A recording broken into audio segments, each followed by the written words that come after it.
পাঠশালা Bangla YouTube চ্যানেলে তোমাদের স্বাগত জানাই। আজ ক্লাস 10 এর কোন উপন্যাসের দশম পরিচ্ছেদ নিয়ে বিস্তারিত এই ভিডিওতে তোমাদের সঙ্গে আলোচনা করছি। দুর্গাপুজোর আগেই ক্লাবগুলোর প্রতিযোগিতা একটার পর একটা হয়ে গেল। ক্ষিতীশ একটিতেও কোনিকে নামায়নি।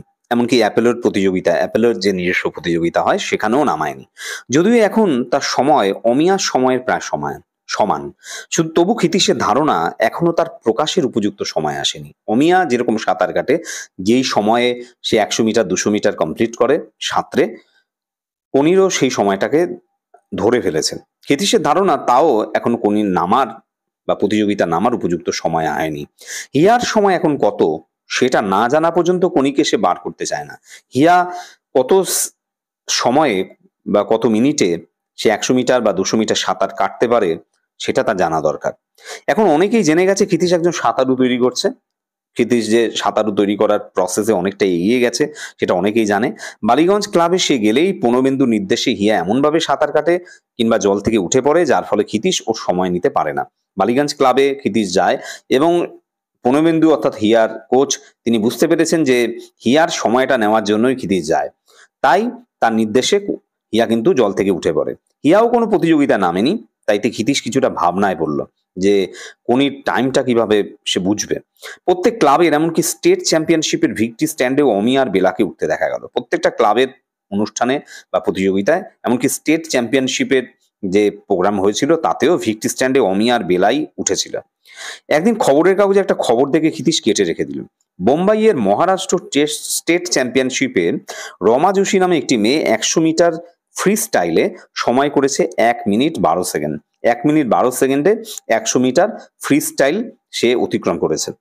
1:20 ওপরে করাই ভারতীয় মেয়েদের রেওয়াজ, অর্থাৎ 1 মিনিট 20 সেকেন্ডে, অর্থাৎ 80 সেকেন্ডে, সেখানে 72 সেকেন্ডে সে কিন্তু কমপ্লিট করে ফেলেছে। ক্ষিতীশ এরপর কোনির ট্রেনিং আরো কঠিন করে তুললেন, অর্থাৎ 1 মিনিট 12 সেকেন্ড হলো তার লক্ষ্য। ওই মেয়েটাকে বিট করতে হবে, রমা যোশীর থেকে এগিয়ে যেতে হবে, সেটাই লক্ষ্যমাত্রা থাকা উচিত। সামনে যদি লক্ষ্যবস্তু না থাকে তাহলে কি নিয়ে তারা ট্রেনিংটা করবে। এবার জাতীয় সাঁতার চ্যাম্পিয়নশিপ দিল্লিতে। পুজোর পর বাংলা দল রওনা হয়ে গেল। অমিয়া মেয়েদের দলের অধিনায়িকা। বাংলার মেয়েরা 1টি সোনা, 2টো রূপো, 2টো ব্রোঞ্জ নিয়ে ফিরল। সোনাটি অমিয়ার 100 মিটার ব্যাকস্ট্রোকে। রমা যোশী একাই 6টা সোনা জিতল, 4টি ব্যক্তিগত রেকর্ড করে। রমা যোশী একাই 6খানা সোনা জিতেছে। শীত এসে গেছে, কমলদিঘির জলও কমে গেছে। সোয়েটার পরা লোকেরা এখন সেখানে বেড়ায়। কেউ আর জলে নামে না, এত ঠান্ডা জল। কিন্তু অব্যাহত কোনির দুবেলা জলে নামা, কিন্তু কোনির সাঁতার শেখা কিন্তু থামেনি। আপত্তি করেছিল অনেকেই এই ঠান্ডার মধ্যে, কিন্তু জবাবে শুধু বলেছে যদি পারে তাহলে নামবে না কেন, সারা বছরই ট্রেনিং এ থাকা দরকার, প্র্যাকটিস চাই, প্র্যাকটিস, মুভমেন্ট গুলো যেন অভ্যাসে দাঁড়িয়ে যায়। অর্থাৎ এই যে স্ট্রোক গুলো শিখছে, যে হাত পা নাড়ানোর যে মুভমেন্ট গুলো, এটা না হলে কিন্তু নষ্ট হয়ে যাবে। স্বাভাবিক হয়ে আসে যদি প্রতি মুহূর্তে সাঁতার শেখে বা প্র্যাকটিস করে, তা না হলে স্পিড বাড়ানো যাবে না, গতি কিন্তু কমে যাবে। এদেশে মাত্র 6 মাস সাঁতার হয়, তাই তো এই শোচনীয় দশা। কোনিকে বাকি 3টি স্ট্রোক ও ক্ষিতীশ ইতিমধ্যে শিখিয়ে দিয়েছে। ফ্রি স্টাইল, বাটারফ্লাই, ব্যাক এবং বেস্ট, এই 4 রকমের স্ট্রোক মিলিয়ে কোনি এখন দিনে 2 মাইল হাড় ভাঙা সাঁতার কাটে। কঞ্চির মতো শরীরটার ওজন বেড়ে হয়েছে 50 কেজি। বছর ঘুরে নতুন বছর এলো। একদিন ভেলো প্ল্যাটফর্মের উপর দাঁড়ানো ক্ষিতীশকে বলল, খিদ্দা, এবছর ওকে কম্পিটিশনে নামাবে তো? ক্ষিতীশ তখন কোনির 2টো পায়ের গোছ বাঁধছিল রবারের দড়ি দিয়ে। পা বাঁধা অবস্থায় শুধুমাত্র হাতের পাড়িতে ওকে পুল করতে হবে, পা বাঁধা থাকবে, হাত দিয়ে পাড়ি দিতে হবে, তো সাঁতার কাটতে হবে। ক্ষিতীশ অন্যমনস্কের মতো বলল, সিজন শুরু হয়ে গেছে? সিজন কি তোমার জন্য বসে থাকবে নাকি? কর্পোরেশন তো অনেক দিন কমলদিঘিতে জল ছেড়েছে, কর্পোরেশন থেকে তো কমলদিঘির জল কমে গেছিল, জল দেওয়া হয়েছে, সেদিকে তোমার হুঁশ নেই? ভেলো কথা থামিয়ে ফেললো। ক্ষিতীশ হাত তুলে রয়েছে। কোনি স্টার্টিং পজিশনে, অর্থাৎ কোনি সাঁতার কাটবে। অনিয় মা গেট সেট। ক্ষিতীশ হাতটা নামালো। কোনি ঝাঁপাবার সাথে সাথে একবার ঘড়ির দিকে তাকিয়ে নিয়ে পিছন ফিরে বলল, কি বলছিলিস? হরিচরণটা ভয় পেয়ে গেছে। ভেলোর ধারে কাছে কেউ নেই, তবু সে এধার ওধার তাকিয়ে গলা নামিয়ে বলল, অমিয়াও বেলা জুপিটারে আবার চলে এসেছে তো, সে খবর রাখো কি? ওদের ট্রেনিং চার্ট তৈরি করছে হরিচরণ। অমিয়া বলছে অত ট্রেনিং লোড নিতে পারবো না, তাই নিয়ে হরির সাথে তক্কাতক্কি করেছে। হরি বলেছে যদি খিদ্দার মেয়েটার হাতে মান খেতে না চাস তো হার্ড ট্রেনিং আরম্ভ কর, অর্থাৎ প্রচুর ট্রেনিং করতে হবে, নাহলে ক্ষিতীশের ওই মেয়েটি অর্থাৎ কোনি কিন্তু অনেক এগিয়ে যাবে। তাই অমিয়া আর বেলার কঠিন ট্রেনিং এর ব্যবস্থা করছে হরিচরণ। করেও কোনো লাভ নেই, কোনি এখন যে টাইম করছে অমিয়ার পক্ষে সেখানে পৌঁছানো সম্ভব হবে না। তাহলে এবার ওকে জুপিটারের চ্যাম্পিয়নশিপে নামিয়ে অমিয়াকে মার খাওয়াও। মনে আছে কি বলে অপমান করেছিল? জলে কনির দিকে চোখ রেখে ক্ষিতিশ জবাব দিতে ভুলে গেল। হেলো ধর্মড়িয়ে বলল, অর্থাৎ হঠাৎ ব্যস্ততা আসলে যে এরকম হয় মানুষের, সেটাকে বলে ধর্মর করা। যা বলতে এসেছিলাম সেটাই বলা হয়নি। আর একটা দর্জির দোকান ঠিক করেছি, দিনে প্রায় হাফ কেজি মাল হয়, ওরা তোমার জন্য রেখে দেবে। তুমি কালই যেও, এই নাও ঠিকানাটা, ওই দর্জির দোকান থেকে ছাট আনতে হবে আর কি। ভেলো চলে যাওয়ার পর ক্ষিতীশ স্টার্টিং ব্লকের উপর বসে ওর কথাগুলো মনের মধ্যে নাড়াচাড়া করছিল। তখনই দেখলো ধীরেন ঘোষ আর বধূ চাটুর্যে কমলদিঘির পশ্চিম গেট দিয়ে ঢুকে কৌতূহলী হয়ে এগিয়ে আসছে তার দিকেই। খিদ্দা দেখছি উঠে পড়ে লেগেছে, কদ্দূর হলো? ক্ষিতীশ যথাসম্ভব নিরাসক্ত হওয়ার চেষ্টা করে, অর্থাৎ তাদের এই কথায় তার কোনো আসক্তি বা আগ্রহই নেই এরকম ভাব করে বলল, কিসের কদ্দূর? এই তোমার চ্যাম্পিয়ন তৈরি করার। এবার দিল্লিতে দেখলুম বোম্বাইয়ের রমা যোশীকে, অসাধারণ, ফ্যান্টাস্টিক। ইন্ডিয়ায় এরকম মেয়ে সুইমার কখনো হয়নি। হ্যাঁ, ভালোই টাইম করেছে। ক্ষিতীশ নিষ্প্রাণ ভাবে তাদের কথার উত্তর দিল। তোমার এই গঙ্গা থেকে কুড়োনো মেয়েটা কেমন টাইম করছে? অর্থাৎ কথার মধ্যে ব্যঙ্গ ভরপুর, ভরা ভরা মাত্রায় সেই কথা বলে আবার মেয়েটার টাইমও নিতে চাইছে। বধূ চাটুর্যে নস্যির ডিবেটা রেলিং এ ঠুকে ঢাকনিটা খুলতে খুলতে বলল, ড্রন ফ্রেজারের টাইম ধরে ফেলেছে? কতটা ব্যঙ্গ করা হচ্ছে, ড্রন ফ্রেজারের সাথে তাকে তুলনা করে ব্যঙ্গ করে বলছে যে ড্রন ফ্রেজারের টাইম ধরে ফেলেছে।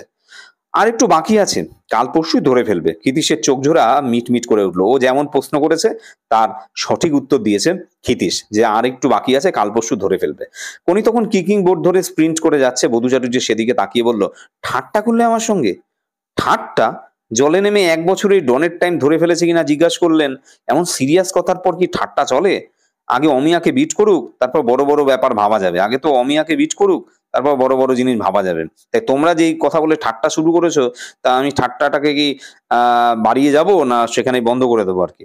তা বটে, ধীরেন ঘোষ বিজ্ঞের মতো বলল। তবে অমিয়াকে বিট করা সম্ভব হলো না। এইটাই ওর লাস্ট সিজন, এটাই লাস্ট সিজন, আর ও সাঁতার কাটবে না। বিয়ে ঠিক হয়ে গেছে, বিয়ের পরই চলে যাবে কানাডায়।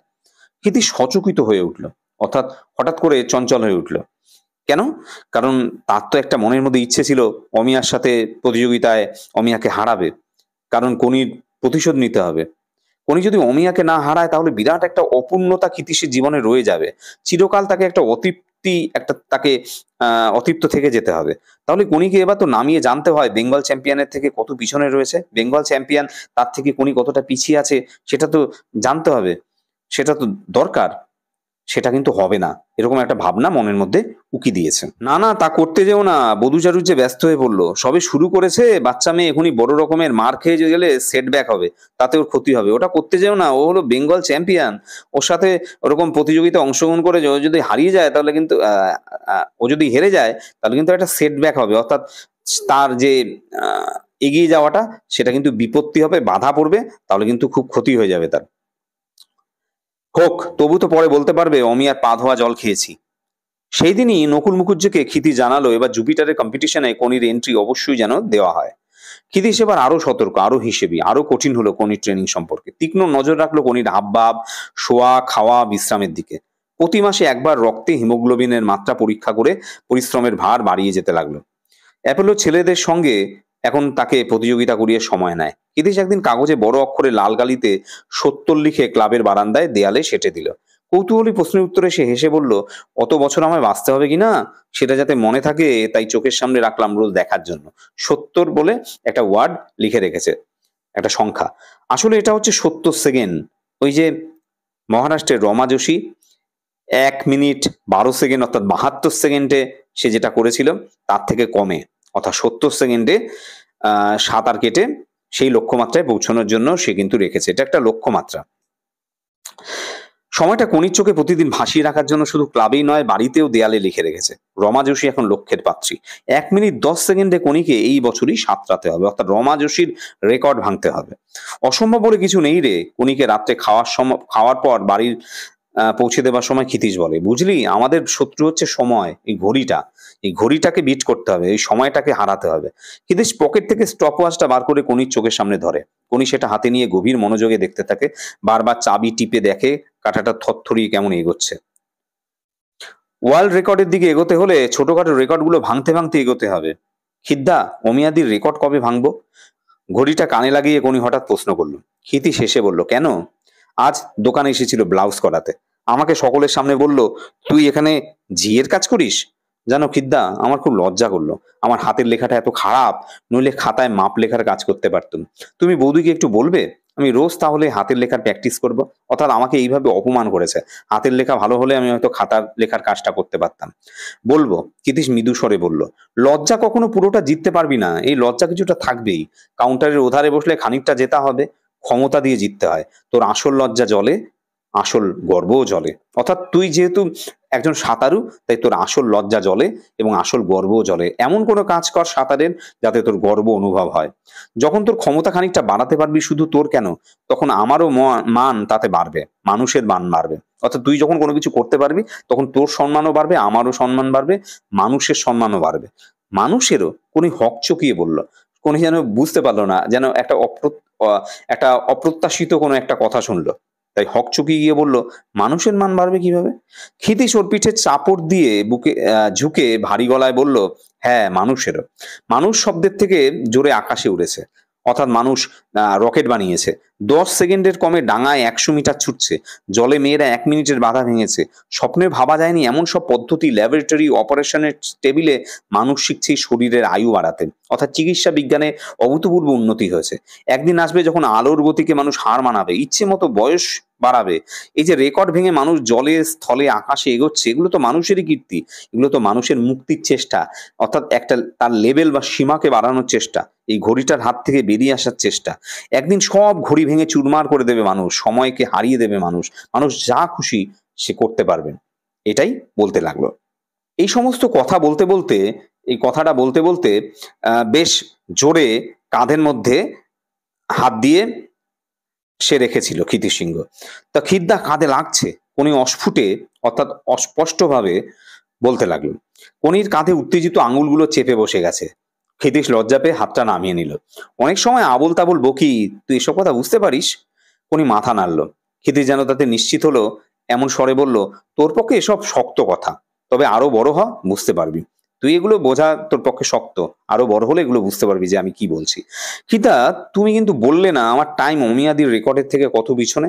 বলবো বলবো, একেবারে কম্পিটিশনে দেখিয়ে দেবো ব্যাটাদের কে কার পায়ের জল খায়।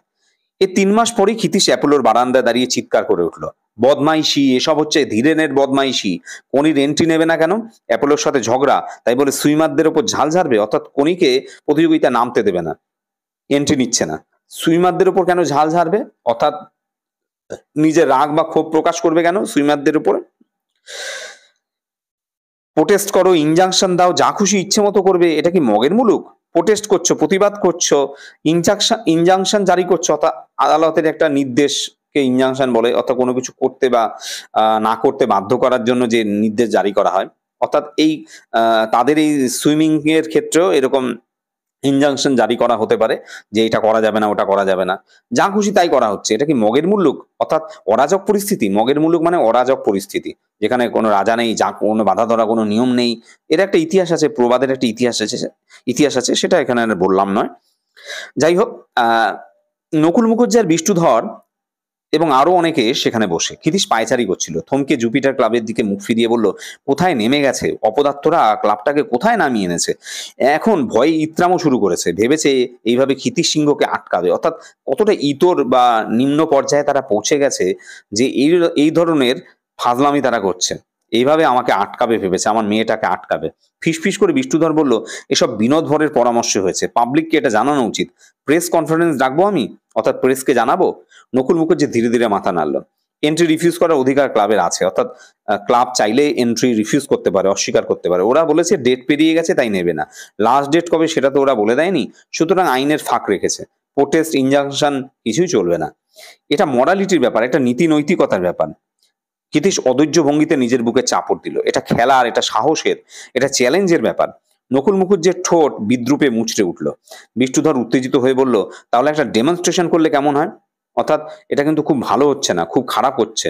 এরা তার বিরুদ্ধে একটা প্রতিবাদ যদি করা হয়, লোক দেখিয়ে, লোককে জড়ো করে বিক্ষোভ প্রতিবাদ জুপিটারের সামনে, বিনোদ ভরের বাড়ির সামনে একটা মিছিলও যদি পাড়ায় পাড়ায় করা যায়, অর্থাৎ এখন বিষ্ণুধর এই ধরনের জনসংযোগ বা এই ধরনের অ্যাক্টিভিটির ওপর আস্থা রাখছে। এ তো অনেক ঝামেলা।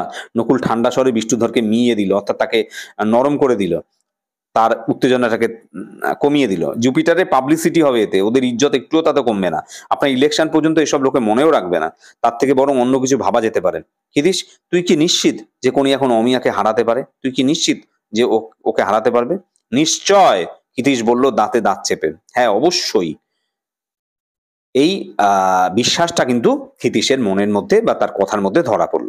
এই ছিল দশম পরিচ্ছেদের আলোচনা। ভালো লাগলে ভিডিওতে অবশ্যই লাইক করে দিও, বন্ধুদের মধ্যে শেয়ার করে দিও, আর কমেন্টে লিখে জানিও কি ধরনের ভিডিও তোমরা দেখতে চাইছো। শেষ পর্যন্ত ভিডিওটা দেখার জন্য অসংখ্য ধন্যবাদ।